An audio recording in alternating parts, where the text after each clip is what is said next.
Banyak orang bertanya-tanya apakah benar di masa Hindia Belanda dulu pernah ada pendekar silat yang hidup di sini. Atas dasar penasaran itu saya mengunjungi Kota Paraan di wilayah Kabupaten Temanggung dan menjumpai rumah di mana pendekar Kuntao atau silat Tiongkok pernah hidup. Pendekar silat ini bernama Lo Jingti dan hidup pada masa 1855 hingga 1921.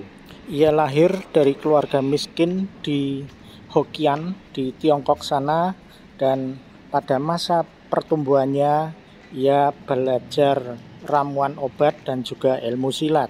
Orang tuanya hidup hanya dari usaha kue dan toko obat kecil-kecilan. Singkat cerita, karena adanya perselisihan di tempatnya, di negerinya, maka ia pun memutuskan untuk merantau keluar dari kampung halamannya. Dari penelusuran yang ada, maka pertama kali ia mencapai Malaka pada usia 26 tahun. Kemudian melanjutkan perjalanan ke Batavia, kemudian pernah singgah juga di Semarang selama beberapa waktu, melanjutkan lagi pindah ke Kendal, dan pindah lagi ke Ambarawa. Karena dianggap masih kurang memberikan rezeki, maka ia pindah lagi ke Wonosobo dan akhirnya pindah juga ke Paraan. Dan pada waktu itu usianya sudah 30 tahun. Di Paraan pertama kali ia mondok di rumah Anceng di Gamblok, buka usaha kecil-kecilan dan menyewa rumah. Kemudian juga memiliki beberapa murid untuk mempelajari ilmu silat. Ketika menularkan ilmu silat, pendekar ini tak mau menerima bayaran. Salah satu murid kesayangannya adalah Ho Tek Chai. Dan atas kebaikan orang tua Ho Tek Chai inilah maka pendekar silat Lo Jingti diberikan ruangan di rumah tempat tinggal dari murid kesayangannya itu. Dan sampai hari tuanya pendekar ini tinggal di rumah tersebut bahkan sampai meninggalnya.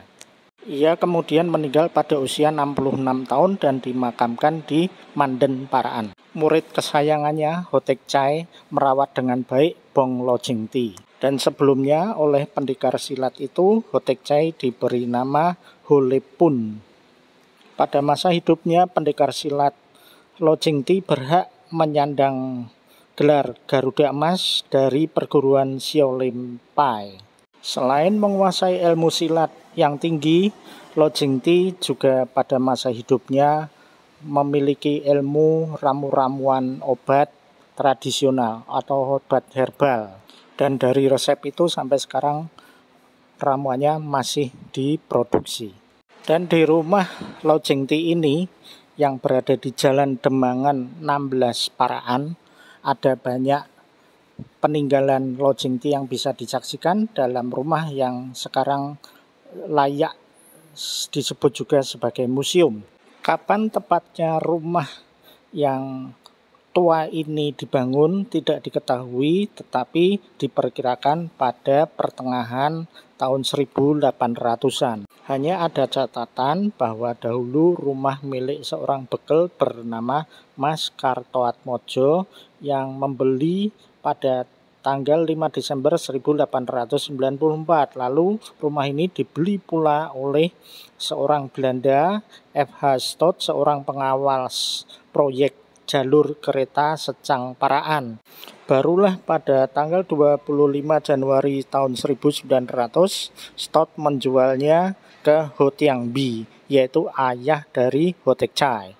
Sekarang bila kita mengunjungi rumah gotong royong, yaitu di mana Lo Jingti pernah tinggal, maka kita bisa menjumpai proses pembuatan bolu cukil. Pembuatan kue khas Paraan ini diprakarsai oleh Nyonya Go Kim Tong. Nyonya Go Kim Tong ini menurunkan seorang putra, yaitu Bapak Eko Wardoyo, yang merawat dengan baik rumah ini sejak awal hingga meninggalnya pada tahun 2019. Memasuki rumah yang ada di Gambiran ini memang kita seperti dibawa ke masa lalu. menyelami masa-masa kehidupan seorang pendekar Gontau yang ada di tanah Jawa, dan melalui pernak-pernik yang ditinggalkannya, yaitu gambar-gambar silat, lalu patung-patung dewa, dan juga jenis-jenis ragam persenjataan yang pernah dipakai ketika melatih ilmu bela diri, maka kita bisa terbawa ke masa lalu. Juga banyak peninggalan yang ditaruh di dalam almari yang bisa dilihat secara jelas oleh pengunjung. Bahkan juga kita bisa menyaksikan proses pembuatan bolu cukil.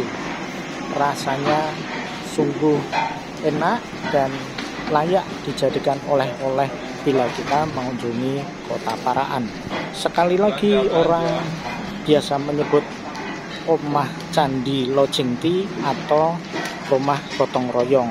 Sekalipun ini bukan milik Lojengti, tetapi milik keluarga yang menampungnya, tetapi sekarang boleh dimasuki oleh pengunjung dengan catatan mendaftar dulu ke Pusat Informasi Pariwisata Paraan. Dan rumah ini menjadi salah satu dari hanya beberapa rumah tua yang sekarang menjadi aset pariwisata di Kota Paraan dan layak dikunjungi. Sangat layak, benar menurut saya layak dikunjungi karena usianya, yaitu dibangun pada rata-rata tahun 1800-an dan sampai sekarang masih terawat dengan baik, dengan meubiler dan dengan kusen-kusen, lalu perabotan yang baik. Dan ini adalah pemilik yang sekarang, yaitu Dani Budi Wijaya, yang sempat berfoto dengan saya.